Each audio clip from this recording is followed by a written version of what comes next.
Question आपके सामने आ गया है कि हड़प्पा सभ्यता से विश्व का प्राचीनतम ज्ञात गोदीबाड़ा मिलता है। ये हड़प्पा सभ्यता से विश्व का प्राचीनतम ज्ञात गोदीबाड़ा है। ये मिलता है कहां पर है? तो ऑप्शन हो जाएगा बी नंबर है आपके लोथल से मिलता है। कहां से मिलता है? लोथल से मिलता है। अब बात आती है लोथल की खोज किसने किया था? तो आपके 1954 में एस.आर. राव ने किया था, याद रखिएगा। चलिए यहां पर आगे बढ़ते क्वेश्चन आपसे दिया गया है वैदिक काल में चिनाव नदी को किस नाम से जाना जाता था? वैदिक काल में चिनाव नदी को किस नाम से जाना जाता था? यहाँ पर टू ऑप्शन क्या होगा? तो देखिए टू ऑप्शन हो जाएगा सी नंबर है अस्कनी के नाम से। किस नाम से? अस्कनी के नाम से जानते थे। ऑप्शन हो जाएगा सी नंबर राइट हो जाएगा। यहाँ पर देखिए आपसे क्वेश्चन पूछा जाता है आपकी कौन सी एक परुशली नदी होती है? परुशली नदी जो आपकी रावी नदी है, रावी नदी को हम लोग परुशली नदी के नाम से पहले जानते थे। सतलज नदी को सुतुद्री कहते थे। क्या ये जो आपकी सतलज नदी है, सतलज, ये सतलज नदी आपकी याद रखिए। और जो वितस्ता है ये आपकी झेलम है। क्या है भाई? झेलम का पूरा नाम है, याद रखिए। तो चारों आप लोग नोट करिएगा। आगे बढ़ते क्वेश्चन दिया गया है गौतम बुद्ध ने अपना प्रथम वचन कहां पर दिया था? तो गौतम बुद्ध ने अपना पहला वचन दिया था कहां पर है? 5 भिक्षुओं को दिया था। और कहां पर? आपके सारनाथ में दिया था। तो इस पहले प्रवचन को कहते हैं धर्मचक्र परिवर्तन। क्या? धर्मचक्र परिवर्तन कहते हैं। ऑप्शन बनेगा ए नंबर। आगे बढ़ते हैं क्वेश्चन दिया है यूनानी ग्रंथ में चंद्रगुप्त मौर्य को क्या कहा गया है?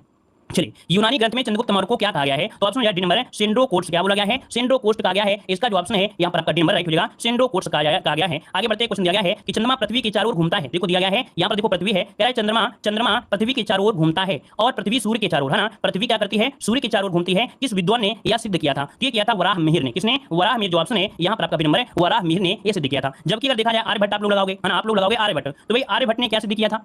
आर्यभट्ट ने पता लगाया था कि पृथ्वी गोल है। क्या? पृथ्वी गोल है, पृथ्वी गोल है तथा सूर्य के चारों ओर घूमती है और पृथ्वी में गुरुत्वाकर्षण बल है। ये आर्यभट्ट ने ज्ञान किया था। आगे बढ़ते क्वेश्चन दिया गया है कि कांग्रेस के किस अधिवेशन में जवाहरलाल नेहरू द्वारा पूर्ण स्वराज को अपना लक्ष्य बनाया गया था? देखिए 6 ऑप्शन डी हो जाएगा लाहौर अधिवेशन। क्या हो जाएगा? लाहौर अधिवेशन जिसका ऑप्शन है बिल्कुल राइट हो जाएगा। और इसके बाद आगे बढ़ते हैं क्वेश्चन दिया गया है कि प्राचीन स्मारक परिरक्षण अधिनियम किस वायसराय के काल में पारित किया गया था? प्राचीन स्मारक परिरक्षण अधिनियम किस वायसराय के काल में पारित हुआ था? 7 नंबर में। तो 7 ऑप्शन क्या हो जाएगा? चलिए जितना आए उतना जवाब जरूर देते रहिए। तो ये लॉर्ड कर्जन के समय, किसके समय? लॉर्ड कर्जन के समय 1904 में प्राचीन स्मारक परिरक्षण अर्थात संरक्षण अधिनियम कानून का निर्माण हुआ था, जो कि बोलते हैं पुरातत्व विभाग की स्थापना की गई थी। इसके जो पहले महानिदेशक थे वो आपके थे मार्शल, कौन थे? जॉन मार्शल थे। आगे बढ़ते क्वेश्चन आपसे दिया गया है, यहाँ पर दिया गया है कि एनी बेसेंट द्वारा प्रारंभ किया गया। अरे वायरस ही तो थे ही भाई, ये लोग वायरस ही तो थे जो दिन लटक गए थे सबके गले में। क्यों भाई? चलिए कह रहे एनी बेसेंट द्वारा प्रारंभ किया गया स्वराज शासन आंदोलन का लक्ष्य क्या था? तो आठ का ऑप्शन क्या हो जाएगा कि भारत के लिए स्वशासन प्राप्त करना। क्या? भारत के लिए स्वशासन प्राप्त करना। ऑप्शन आपका बी हो जाएगा। आगे बढ़ते हैं क्वेश्चन दिया गया है निम्नलिखित में से किसने तटगांव शस्त्रागार में वंदे मातरम नारे के साथ तिरंगा ध्वज लहराया था? अच्छा क्वेश्चन है, यहाँ पर नोट करिएगा। अच्छा अगर आपको पसंद आ रहा है, थोड़ा भी पसंद आता है तो आप लोग पूरा सपोर्ट करिएगा, क्योंकि आप लोग अगर सपोर्ट करते हैं तो आपको देखिए हर प्रकाशन हम समय से पहले आपको सॉल्व कराते हैं। आपको यहाँ पर पैसे लगाने की जरूरत भी नहीं पड़ती है और आप देखिए पूरा का पूरा आनंद के साथ पूरे प्रैक्टिस मार्केट में आते हैं, वो आपको सबसे पहले हम सॉल्व करा देते हैं, है ना? तो आप लोग वीडियो को लाइक शेयर तुरंत कर दिया करें, जैसे आप आते हैं वैसे लाइक शेयर कर दिया करें। चलिए 9 का ऑप्शन देखिए आपका जवाब क्या होगा? तो 9 का ऑप्शन देखिए कुछ लोगों ने दिया भी जवाब है, आपका ऑप्शन डी हो जाएगा सूर्यसेन। क्या हो जाएगा? सूर्यसेन। यहाँ पर आगे बढ़ते हैं क्वेश्चन दिया गया है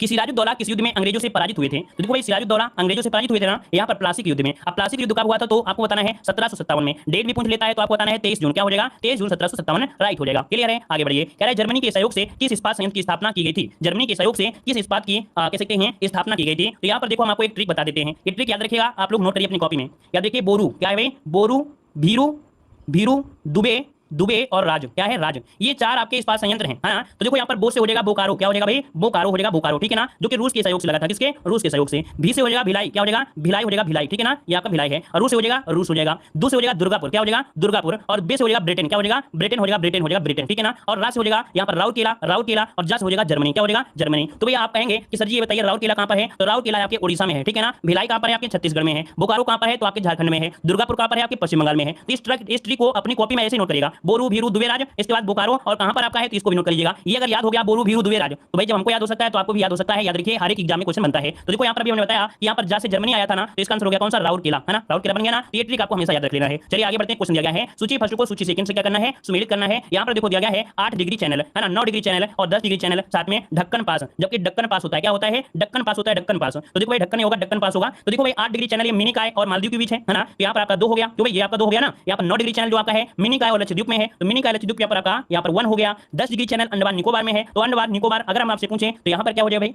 यहाँ पर जो अंडमान व कार निकोबार, अंडमान व कार निकोबार आपका होगा, तो यहाँ पर क्या बनेगा भाई? चलिए कौन सा सही करें?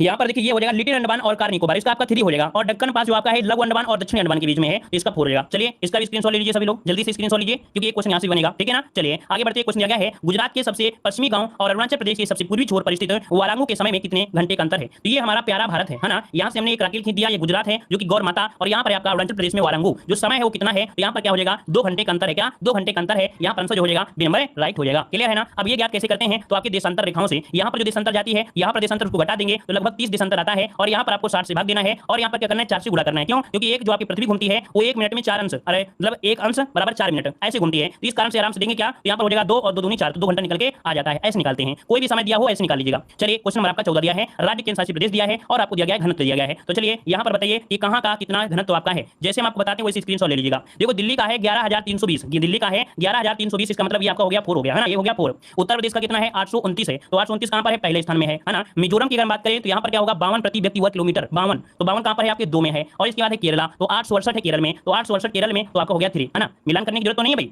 ऐसा तो नहीं है कि आप लोग समझ नहीं पाते हमारी जिस हिसाब से हम आपको मिलान कराते हैं। आप समझ गए होंगे कि यहाँ पर देखो नंबरिंग दी गई है और ये नंबर यहाँ पर डाल देते हैं तो आप लोग समझ जाते होंगे आसानी से, ठीक है ना। ऐसे आपको भी एग्जाम में करना है। चलिए चलिए आपको गुस्सा आता है तो बताइए भाई गुस्सा क्यों आता है, चलिए बताइए। चलिए हो गया आंसर। चलिए आगे बढ़ते हैं। क्वेश्चन आपसे दिया गया है, कह रहा है निम्नलिखित अधिवास प्रकारों में से किसकी विशेषता सांस्कृतिक समरसता एवं एकता थी। निम्नलिखित अधिवास प्रकारों में से किसकी विशेषता सांस्कृतिक समरसता एवं एकता थी। यहाँ पर 15 का जवाब देना है। 15 का ऑप्शन क्या बनेगा, यहाँ पर सी हो जाएगा, यहाँ पर पूर्वा। क्या भाई पूर्वा मतलब ये है क्या, तो देखिएगा ये एक जाति समुदाय है। क्या है, एक जाति समुदाय है, याद रखिए। तो यहाँ पर जो आंसर है वो आपका सी हो जाएगा, है ना। चलिए आगे बढ़ते हैं। क्वेश्चन दिया गया है, निम्नलिखित में से कौन सा एक केंद्रीय बैंक का गुणात्मक साख नियंत्रण उपाय नहीं है। मार्केट में आ गया तो मार्केट में ले लीजिए ना। अब क्लास में आ रही गुस्सा तो क्या ऐसे मोबाइल को फाड़ के तुम्हारे पास भेज दे क्या, पैसा लगा लीजिए मार्केट से ले आइए जाके। चलिए कह रहे हैं हमें गुस्सा आ रही है, हमको मॉडल पेपर चाहिए, तो जाइए रात में दुकान में चले जाइए, ऑनलाइन मंगा लीजिए, मिल जाएगा मॉडल पेपर। चलिए कह रहा है निम्नलिखित में से कौन सा एक केंद्रीय बैंक का गुणात्मक साख नियंत्रण उपाय नहीं है, यहाँ पर दिया नहीं है ना। तो देखो भाई यहाँ पर अगर बात करें 16 नंबर में तो ऑप्शन सी हो जाएगा परिवर्तनीय कोष अनुपात। क्या हो जाएगा, परिवर्तनीय कोष अनुपात, ऑप्शन सी नंबर राइट हो जाएगा। यहाँ पर आगे बढ़ते हैं। क्वेश्चन दिया गया है, कह रहा है वर्ष 2021-22 के लिए राजकोषीय घाटा जीडीपी का कितना प्रतिशत आपका है। कह रहा है राजकोषीय घाटा जीडीपी का कितना प्रतिशत है। 17 का ऑप्शन क्या होगा, तो 17 का ऑप्शन से हो जाएगा 6.08%। क्या 6.08 जिसका ऑप्शन आ रहा है बिल्कुल राइट हो जाएगा। अगला क्वेश्चन दिया गया है, बजट 2022 और 23 में केन बेतवा परियोजना के लिए कितनी धनराशि आवंटित की गई है। 18 का ऑप्शन क्या होगा, यहाँ पर बी हो जाएगा 1400 करोड़ रुपए, ऑप्शन बनेगा यहाँ पर बी नंबर। आगे बढ़ते हैं। क्वेश्चन दिया गया है, मिश्रित अर्थव्यवस्था का अर्थ क्या होता है। मिश्रित अर्थव्यवस्था आपको बहुत बार पढ़ाया गया है कि सार्वजनिक और निजी उद्योगों का अस्तित्व होता है, उसे हम कहते हैं आपकी मिश्रित अर्थव्यवस्था कहते हैं। आगे बढ़ते हैं। क्वेश्चन दिया गया है, स्वर्ण क्रांति किससे संबंधित है। चलिए स्वर्ण क्रांति जो संबंधित है वो आपकी किससे है, तो 20 का ऑप्शन सी हो जाएगा, ये आपके बागवानी और शहर से है। किससे है, बागवानी और शहर, जो कि ऑप्शन है यहाँ पर आपका सी नंबर राइट हो जाएगा। आगे बढ़ते हैं। क्वेश्चन दिया है कि भारत के संविधान का कौन सा भाग कल्याणकारी राज्य के आदर्श की घोषणा करता है। चलिए भाई इसको हमने इतनी बार बताया है, हर एक मॉडल पेपर मिलता है, पीछे ही नहीं छूटता है ना भाई। इसको हम आपको लगभग देखा जाए तो हर एक मॉडल पेपर में सॉल्व कराते हैं इस क्वेश्चन को। तो यहाँ पर बताइए आपका आंसर में से क्या बनेगा। चलिए 21 का जो ऑप्शन है ये नंबर हो जाएगा, जो राज्य का नीति निर्देशक तत्व है। क्या, जो राज्य के नीति निर्देशक तत्व हैं ये आपके क्या होते हैं, कल्याणकारी राज्य के आदर्श की घोषणा करते हैं। तो ऑप्शन यहाँ पर हो जाएगा ये नंबर राइट हो जाएगा। आगे बढ़ते क्वेश्चन दिया गया है कि भारत के प्रत्येक नागरिक के कर्तव्य के अंतर्गत प्राकृतिक पर्यावरण का संरक्षण और सुधार कौन से अनुच्छेद में शामिल किया गया है। चलिए यहाँ पर जवाब दीजिए क्या हो जाएगा। आपसे यहाँ पर अगला कि केंद्र राज्य संबंधों की जांच के लिए गठित सरकारी आयोग में से कौन सा सदस्य शामिल नहीं थे। ये तो क्वेश्चन थोड़ा कठिन हो सकता है ना भाई, ये क्वेश्चन आपका कठिन हो सकता है। यहाँ पर 23 वाले में देखिए, 23 वाले में आपका सही क्या होगा। तो यहाँ पर देखो इस प्रकार से कोड दिए गए हैं। क्या इस प्रकार से कोड दिया गया है, थोड़ा क्वेश्चन आपको छोटा दिख रहा है, क्वालिटी बढ़ा लीजिए, है ना। हम आपको डायरेक्ट आंसर बता दे रहे हैं, बी नंबर 2 और 3 ये आपके शामिल थे। अर्थात यहाँ पर सरकारिया जो केंद्र और राज्य के बीच संबंध की जांच करनी थी, तो गठित सरकारी आयोग में कौन सदस्य शामिल थे, तो यहाँ पर देते 2 और 3, मतलब आपके बी शिवरमन थे और आपके SR सेन थे। तो यहाँ पर आपका ये वाला आंसर राइट होगा, नोट कर लीजिए। आगे बढ़ते हैं। कह रहे हैं भारत में आधुनिक जिला प्रशासन का अध्याय निम्नलिखित में से किसके समय से प्रारंभ माना जाता है। भारत में आधुनिक जिला प्रशासन का अध्याय निम्नलिखित में से किसके समय से प्रारंभ माना जाता है। तो 24 का ऑप्शन सी हो जाएगा, वारेन हेस्टिंग। क्या हो जाएगा, वारेन हेस्टिंग, जिसका भी ऑप्शन आ रहा है बिल्कुल राइट हो जाएगा। आगे बढ़ते हैं दोस्तों। क्वेश्चन दिया गया है कि भारत में सर्वप्रथम उच्च न्यायालय की स्थापना कब की गई थी। भारत में सर्वप्रथम उच्च न्यायालय की स्थापना जो की गई थी वो आपकी कब की गई थी। राइट आंसर इनमें से क्या हो जाएगा, राइट आंसर बताना है। यहाँ पर राइट आंसर क्या हो जाएगा। चलिए देखिए 25 की अगर बात करें तो आपका जवाब हो जाएगा यहाँ पर 1862 में। क्या 1862 जो ऑप्शन है यहाँ पर ए नंबर इसका राइट हो जाएगा। कलकत्ता में की गई थी, कलकत्ता, बंबई और मद्रास में उच्च न्यायालय के रूप में आपका हुआ था, है ना। और यहाँ पर अगर पूछे कि चौथे नंबर का कौन था, तो चौथे नंबर का 1866 में जो आपका इलाहाबाद में प्रयागराज में है, ये चौथे नंबर के उच्च न्यायालय की स्थापना हुई थी, याद रखिएगा। आगे बढ़ते हैं। क्वेश्चन आपसे दिया है गुरुत्वाकर्षण का सिद्धांत किसने दिया था। गुरुत्वाकर्षण का सिद्धांत जो दिया था वो किसने दिया था। देखिए आपका जो जवाब हो जाएगा सी नंबर है, ये आपके न्यूटन ने दिया था। किसने, आपके न्यूटन। कौन सा, आइजैक न्यूटन। अब आपके पास दो ऑप्शन दिए हैं, दिया गया है कि आपका चार्ल्स न्यूटन और दिया है आइजैक न्यूटन। अब आप लोग कंफ्यूज हो जाओगे कि भाई आइजैक न्यूटन लगाए ये चार्ल्स न्यूटन लगाए, तो भाई आपको क्या लगाना है, यहाँ पर लगाना है सी वाला लगाना है। एक बार इसका स्क्रीनशॉट लीजिए, नहीं तो सभी से गलती हो जाएगा, है ना। सावधानी हटी दुर्घटना घटी, यहाँ पर आंसर आपका सी बनेगा। आगे बढ़ते हैं। क्वेश्चन दिया गया है निम्नलिखित में से सबसे अधिक तन्य धातु आपकी कौन सी है। सबसे अधिक तन्य धातु इनमें से कौन है 27 नंबर में, तो यहाँ पर ऑप्शन हो जाएगा सोना हो जाएगा। क्या हो जाएगा, सोना जो ऑप्शन है यहाँ पर ए नंबर इसका राइट हो जाएगा कि धातु को पतले तार के रूप में खींचने की क्षमता को तन्यता कहते हैं, याद रखिएगा, है ना। तो ऑप्शन क्या हो जाएगा, ए नंबर हो जाएगा। आगे बढ़ते हैं। क्वेश्चन आपसे पूछा है निषेचन के परिणाम स्वरूप निर्माण होता है, तो निषेचन के परिणाम स्वरूप निर्माण होता है, तो यहाँ पर देखिए ऑप्शन क्या हो जाएगा, यहाँ पर होता है युग्मजन का। किसका होता है, युग्मजन का होता है। यहाँ पर आंसर होगा डी नंबर आपका राइट हो जाएगा। और यहाँ पर आगे बढ़ते हैं। क्वेश्चन आपसे अगला पूछा गया है, आपसे पेप्टाइड डोग्लाइकेन की एकलक इकाई बनी होती है।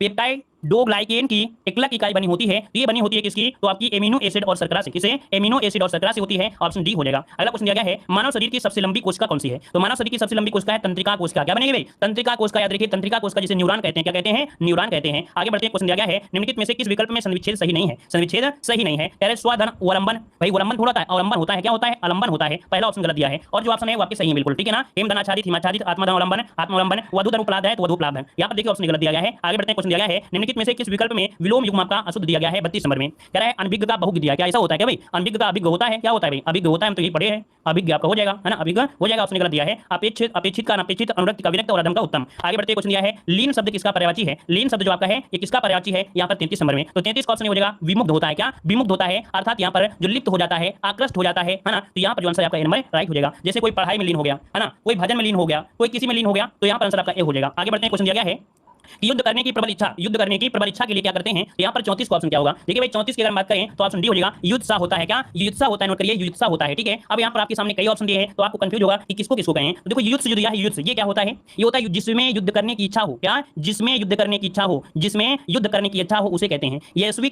यशस्वी किसे कहते हैं, तो जिसमें जिसने यश प्राप्त किया हो, जिसने यश प्राप्त किया हो उसे यशस्वी कहते हैं और अपनी शक्ति भर के लिए बोलते हैं यथाशक्ति कहते हैं। आगे बढ़ते हैं, क्वेश्चन दिया गया है, कह रहा आपसे यहाँ पर क्वेश्चन कह रहा है, क्वेश्चन क्या कह रहा है, कह रहा है अर्ध शब्द का अर्थ मूल्य है, तो अर्ध शब्द का अर्थ क्या होगा, अर्ध का अर्घ, अर्घ का अर्थ यहाँ पर मूल्य है, अर्घ दिया है भाई, अर्घ का मूल्य और अर्ध जो दिया है इसका अर्थ क्या होगा, तो 35 का ऑप्शन बनेगा ए नंबर, ये होता है पूजनीय, क्या होता है, पूजनीय होता है, याद रखिए पूजनीय बनता है। यहाँ पर आगे बढ़ते हैं, क्वेश्चन आपसे अगला पूछा गया है, कह रहा है कि निम्नलिखित में से खुशहाली शब्द का पर्यायवाची नहीं है, खुशहाली शब्द का पर्यायवाची नहीं है, तो देखिए भाई यहाँ पर जो आपका प्रसन्नता, संपन्नता है और समृद्धि है, समृद्धता है, लेकिन क्षोभ जो होता है क्या होता है, क्या भाई है ना, क्षोभ जो ऑप्शन है यहाँ पर आपका सी नंबर राइट हो जाएगा। क्षोभ मतलब होता है पीड़ा, वेदना है ना, यातना, खेत, कष्ट, संकट। अगला है रेखांकित शब्द में संधि बताइएगा, यहाँ पर कह रहे रेखांकित शब्द में, तो भाई यहाँ पर रेखांकित शब्द में रेखा से अंकित, क्या रेखा से अंकित, और रेखा से अंकित मतलब आपका ये दीर्घ शब्द हो जाएगा, क्या हो जाएगा, दीर्घ संधि होगा, क्यों रेखा में बड़ा आएगा और अंकित में छोटा आएगा, दोनों मिलाएंगे बड़ा हो जाएगा, तो आंसर आपका नंबर राइट हो जाएगा। अगला क्वेश्चन दिया है शैक्षिक शब्द में प्रत्यय कौन सा है, शैक्षिक शब्द में प्रत्यय पूछा है 38 नंबर में, तो 38 हो जाएगा शैक्षिक, एक जो ऑप्शन है यहाँ पर बी नंबर। आगे बढ़ते क्वेश्चन दिया गया है निम्नलिखित में से जटिल शब्द का विलोम बताना है, जटिल का विलोम क्या होता है, तो जटिल का होता है सरल, क्या होता है सरल, ऑप्शन क्या बनेगा डी नंबर। आगे बढ़ते क्वेश्चन दिया है आज शब्द है, आज जो शब्द है कैसा शब्द है,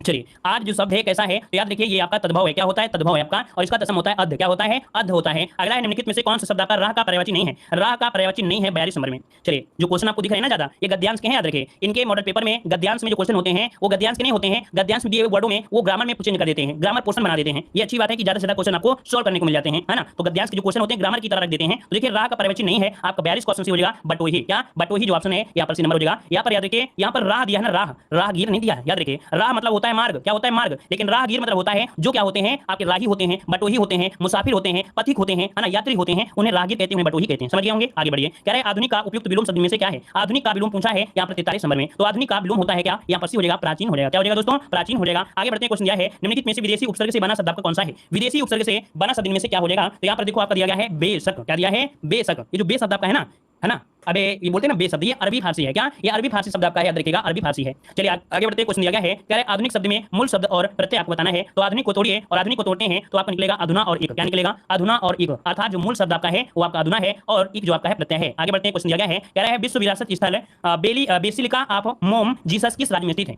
चलिए विश्व विरासत स्थल बेसिलिका ऑफ बोम जीसस किस राज्य में स्थित है 51 नंबर में, तो ऑप्शन क्या हो जाएगा 51 नंबर में क्या बनेगा बी नंबर, ये आपकी गोवा में है। कहां है दोस्तों, ये आपकी गोवा में स्थित है, याद रखिएगा। और ये ईसाई का गिरजाघर क्या है, ये एक जीसस एक ईसाई का गिरजाघर होता है, याद रखिएगा। और इसके बाद आगे बढ़ते इसको घोषित किया गया था 1986 में, विरासत स्थल घोषित किया गया था 1986 में। अगला निम्नलिखित में से कौन एक सरोद वादक नहीं है, निम्नलिखित में से कौन एक सरोद वादक नहीं है 52 नंबर में, तो ऑप्शन हो जाएगा अल्लाह रखा खान, क्या अल्लाह रखा खान ये सरोद वादक नहीं है, याद देखिए ये तबला वादक है, क्या है दोस्तों ये आपके तबला वादक है, याद देखिए तबला वादक है। अगला क्वेश्चन दिया गया है निम्नलिखित में से कौन से सुमेलित नहीं है, कौन सा सुमेलित नहीं है, तो देखो भाई यहाँ पर दिया है बिहू असम, है ना, यहाँ पर बिहू असम का लोक नृत्य है।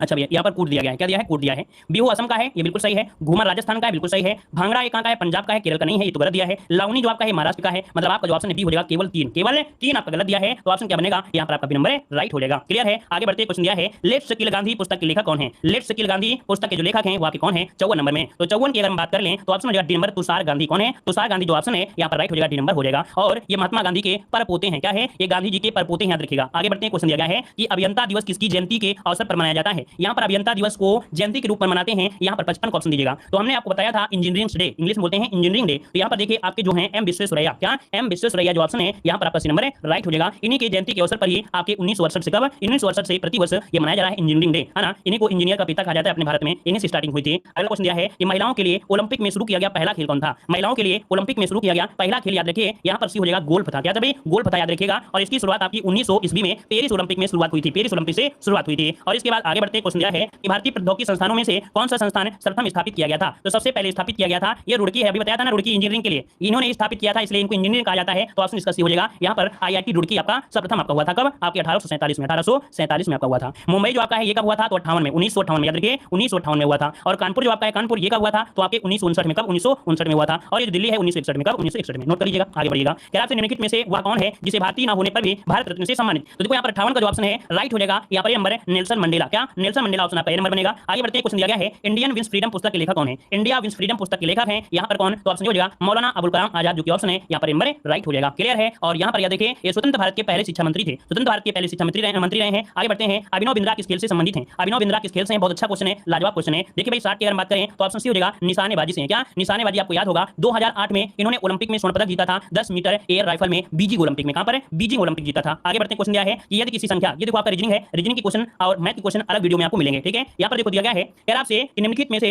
किस देश की अन्ना कबाले दुआ ने Aster Guardian global nursing award जीता है। तो ये बताइए कि अन्ना कबाले दुआ ये है कहां से। तो यहाँ पर 91 का जो ऑप्शन बनेगा वो राइट क्या होगा दोस्तों, यहाँ पर जवाब दीजिए, आपका जो राइट आंसर होगा इनमें से क्या होगा। तो ये है केन्या से है, कहां से भाई, केन्या से है, इसका जो ऑप्शन बी नंबर राइट हो जाएगा। और इसके बाद आगे बढ़ते हैं, क्वेश्चन दिया है कि वैश्विक सुरक्षा पहल जीएसआई किस प्रदेश ने पेश किया है। तो ये पेश किया है किसने, तो ऑप्शन हो जाएगा आपकी चीन ने पेश किया है, किसने, आपकी चीन ने पेश किया है। और इसके बाद आगे बढ़ते हैं, क्वेश्चन आपसे पूछा गया है यार मई 2022 में किस भारतीय मूल के व्यक्ति को अमेरिकी केंद्रीय खुफिया एजेंसी का पहला मुख्य प्रौद्योगिकी अधिकारी नियुक्त किया गया है। तो ये बताइएगा यहाँ पर अमेरिकी केंद्रीय खुफिया एजेंसी का पहला मुख्य प्रौद्योगिकी अधिकारी नियुक्त किया गया है, इनका नाम क्या है। तो इनका नाम है याद रखिए नंदमूल चंदानी, ऑप्शन यहाँ पर बनेगा डी नंबर बनेगा। आगे बढ़ते हैं, क्वेश्चन दिया गया है यार 2 मई 2022 को किसने 75वीं संतोष ट्रॉफी राष्ट्रीय फुटबॉल प्रतियोगिता 2021-22 का खिताब जीत लिया है। 94 का ऑप्शन बी हो जाएगा, ये केरल ने जीता है, किसने, आपके केरल ने जीता, याद रखिएगा ये पश्चिम बंगाल को हराकर जीता है, ठीक है। आगे बढ़ते क्वेश्चन दिया गया है कि ब्राजील में आयोजित डेफलिप्सिंग 2021 में भारत पदक तालिका में कौन से स्थान पर रहा है। 95 ऑप्शन हो जाएगा 9वें स्थान पर रहा है, क्या 9वें स्थान पर रहा है, ये आपके 24वें नंबर आपके खेल हुए थे, 24वें नंबर के। आगे बढ़ते हैं, क्वेश्चन दिया गया है 2 मई 2022 को भारतीय तटरक्षक बल ने फास्ट पेट्रोल वेसल कमला देवी का शुभारंभ कहां पर किया है। तो ये फास्ट पेट्रोल वेसल है, नाम है कमला देवी, इसका शुभारंभ जो किया है ये कहां पर किया है। चलिए जवाब यहाँ पर क्या हो जाएगा, चलिए देखिए 96 का ऑप्शन डी हो जाएगा पश्चिम बंगाल में, कहां पर है, पश्चिम बंगाल हो जाएगा। अगला क्वेश्चन दिया गया है कि प्रतिवर्ष विश्व हाथ स्वच्छता दिवस या वर्ल्ड हैंड हाइजीन डे मनाया जाता है, तो कब मनाते हैं। चलिए जितने लोग भी जुड़े हैं चैनल को जरूर सब्सक्राइब कर लीजिएगा। यहाँ पर सिर्फ यही मॉडल पेपर नहीं है, आपको हर एक प्रकाशन मिलेगा, चाहे वो घटना चक्र हो, चाहे अरविंद प्रकाशन हो, या आपका अंकित भाटी सर हो, है ना, कोई भी प्रकाशन आपका छूटेगा नहीं, याद रखिएगा, है ना। चतुर प्रकाशन और आपका कह सकते हैं मार्क्समैन प्रकाशन, बहुत प्रकाशन आपके हैं, है ना, सब प्रकाशन आपको मिलेंगे हमारे चैनल पर, याद रखिएगा। तो आप लोग हमारे चैनल को जरूर सब्सक्राइब कर लीजिएगा। चलिए प्रतिवर्ष विश्व हाथ स्वच्छता दिवस यहाँ पर मनाते हैं, तो 97 का ऑप्शन क्या होगा, यहाँ पर भी हो जाएगा 5 मई, क्या होगा 5 मई ऑप्शन बनेगा यहाँ पर बी नंबर। अगला है 15वीं विश्व वानिकी कांग्रेस, क्या है, कांग्रेस की मेजबानी किस देश ने किया है। 15वीं विश्व वानिकी कांग्रेस का मेजबानी किया है किस देश ने, तो 98 का ऑप्शन बनेगा सी नंबर, दक्षिण कोरिया ने किया है, दक्षिण कोरिया ऑप्शन आपका सी नंबर राइट हो जाएगा। और यहां पर आगे बढ़ते हैं, क्वेश्चन दिया गया है कि 5 मई 2022 को परिसीमन आयोग ने केंद्र शासित प्रदेश जम्मू कश्मीर के लिए कितने विधानसभा क्षेत्र रखे हैं। यहां पर बताइए जम्मू कश्मीर के लिए विधानसभा क्षेत्र 99 का ऑप्शन क्या होगा, तो यहां पर हो जाएगा 90, क्या हो जाएगा 90 रखा है, याद रखिए 90 रखा है, ठीक है ना, क्लियर है भाई। चलिए यहां पर आगे बढ़ते हैं, क्वेश्चन दिया गया है यार आपसे 7 मई 2022 को किसने विश्व की सबसे ऊंची चोटी माउंट एवरेस्ट को 26वीं बार फतेह कर यह विश्व रिकॉर्ड स्थापित किया है। तो दोस्तों यहां पर 26वीं बार उन्होंने ऐसा कारनामा किया है। तो यहां पर जो आंसर है इनका नाम है कामी रीता शेरपा, क्या नाम है, कामी रीता शेरपा, इसका जो आंसर है यहाँ पर राइट आंसर हो जाएगा, है ना। ये 52 वर्ष की हैं, कितने 52 वर्ष की हैं, आप याद रखिए। 7 मई 2022 को ये पारंपरिक दक्षिण पूर्व मार्ग के माध्यम से यहाँ पर कह सकते हैं ये चढ़ी है, याद रखिएगा, है ना। तो इस प्रकार से ये जो क्लास होती है वो आपकी कंप्लीट होती है ना, क्लियर है भाई। अच्छे क्वेश्चन थे, बेहतरीन थे।